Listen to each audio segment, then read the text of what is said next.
Welcome to Sweet Life Beat Life. We hope this video helps. You open Chrome and go straight to Settings. You don't need to waste time.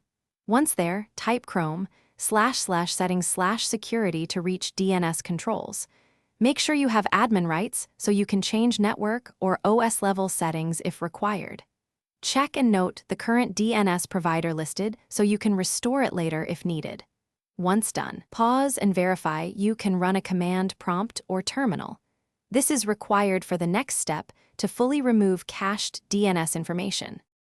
You now disable Chrome's DNS features to stop it using a specific resolver. In security settings, switch off Use Secure DNS or change it to the system default. This prevents Chrome from bypassing OS DNS. Next, open Chrome/netinternals/#DNS and click Clear Host Cache to purge Chrome's internal resolver entries. Make sure to close and reopen any active tabs that rely on cached lookups. Once done, test by loading a known site. This confirms Chrome is using the system DNS instead.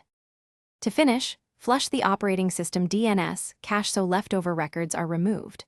Run ipconfig/flushdins on Windows or sudo dscacheutil flushcache and sudo killall HUPM DNS responder on Mac OS or sudo systemdresolve flush caches on Linux. Restart Chrome and your router to clear wider caches. If pages still resolve incorrectly, disable proxies or VPNs and inspect hosts' file entries. Those can override DNS. One key troubleshooting tip: if sites still fail, revert to a known public DNS temporarily to isolate whether the problem is resolve-related. Thanks for watching. Consider subscribing if we helped you.